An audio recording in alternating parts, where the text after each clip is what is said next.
Kamu tahu rasanya ditinggal orang yang paling kamu cintai? Bukan pergi, tapi pergi untuk selamanya. Rasanya seperti sebagian jiwamu direnggut paksa. Banyak dari kita, termasuk saya, pernah mengalami kehilangan.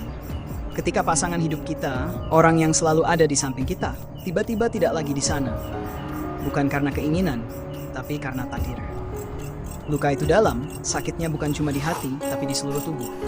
Tapi apakah kamu akan menyerah hanya karena orang yang kamu sayang pergi? Lihatlah tokoh-tokoh besar yang pernah mengalami kehilangan yang sama. Contohnya, Winston Churchill. Istrinya, Clementine, adalah pilar di balik segala keputusan penting yang ia ambil. Saat ia hampir kehilangan Clementine karena penyakit, Churchill merasa dunianya hancur. Namun, dia tidak membiarkan dirinya tenggelam.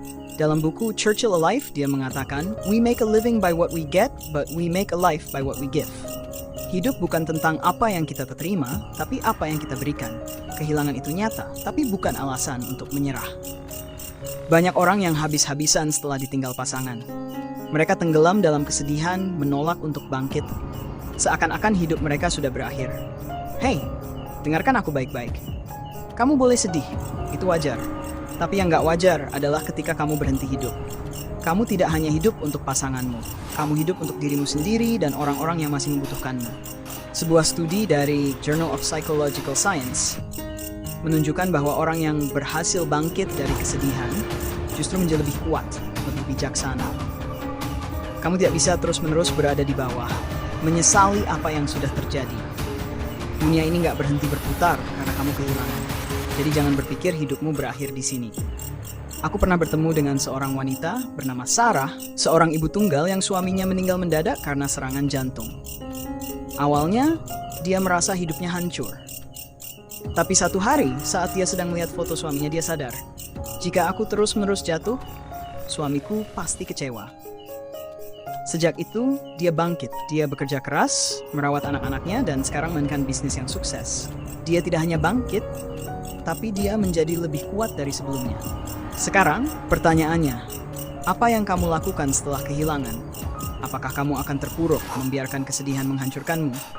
Atau kamu akan bangkit seperti Sarah, seperti Churchill, seperti ribuan orang lainnya yang juga pernah kehilangan, tapi memilih untuk terus hidup dan melanjutkan perjalanan mereka? Marcus Aurelius pernah berkata dalam Meditations, "The impediment to action advances action. What stands in the way becomes the way." Apa yang menjadi hambatanmu, itulah jalannya. Jangan biarkan kesedihan mengendalikanmu, karena hidup tidak menunggu siapapun. Dunia ini kejam, tapi kamu harus lebih keras. Jika kamu pernah kehilangan pasangan, dengarkan ini baik-baik. Kamu masih di sini. Kamu masih hidup. Itu artinya Tuhan belum selesai denganmu. Jangan habiskan waktumu meratapi apa yang sudah pergi. Pasanganmu ingin melihatmu bahagia, ingin melihatmu kuat. Hidupmu tidak berhenti di sini. Justru inilah saatnya kamu menunjukkan bahwa kamu bisa melanjutkan, meskipun tanpa mereka. Dan satu hal lagi, kamu tidak sendiri. Banyak dari kita yang pernah mengalami kehilangan. Jadi, mari kita sama-sama bangkit, karena kamu lebih kuat dari yang kamu pikirkan. Seperti yang pernah dikatakan oleh Helen Keller, "What we have once enjoyed we can never lose. All that we love deeply becomes a part of us."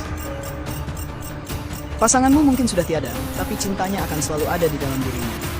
Jangan menyerah, jangan berhenti, teruslah melangkah. Kehilangan bukanlah akhir, tapi awal dari kebangkitan baru.